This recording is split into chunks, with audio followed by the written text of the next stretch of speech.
Pilit na nagpapakatatag ang mga mahal sa buhay ni Jam Sebastian. Si pambansang kamao Manny Pacquiao may mensahe rin kay Jam sa kinakaharap nitong laban sa buhay. Narito ang Star Bites.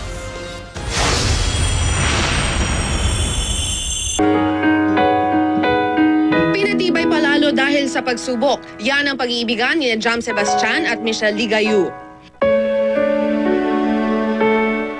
March 2014, nang madiagnose sa sakit na lung cancer ang YouTube sensation na si Jam Sebastian na nakilala sa tambalan na Jamich. Mula noon, bumuhos na ang nag-uumapaw na dasal at suporta ng kanilang mga fans para sa kanyang paggaling.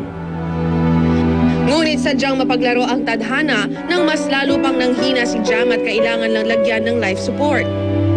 Sa exclusive interview ng Star Talk sa kanyang ina na si Maricar Sebastian, kinuwento niya ang katapangang ipinapamalas ng kanyang anak sa pakikipaglaban sa kanyang sakit. Akala namin that day bibigay na siya. Pero hindi. Lumalaban ang anak mo. Kasi marami siyang pinangakuan. Nagalaban siya. Kaya nga, kahit hirap na hirap ang anak ko, gusto niya tuparin yung mga pangako niya na mabubuhay siya. Ikinagulat din ang pamilya nang biglaang gumising si Jam at isinulat ang kanyang mensahe ng pagmamahal sa lahat ng sumusuporta sa kanya. Sir Manny Pacquiao, kung pwede lang sana, kung may time ka, dalawin mo sana ano ko kasi isa ka sa mga paborito niya.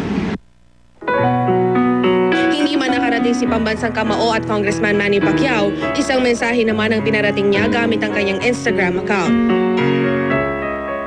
Jam, greeting for you from the Lord Jesus. Be strong and courageous. Ang tanging Panginoon lamang makapag-restore sa buhay natin, sa katawan natin. So have faith to God. Thank you. Ilang mga celebrities din ang bumisita kay Jam sa ospital. At mula mismo kay Jam, isang pangako ang kanyang patuloy na ipaglalaban.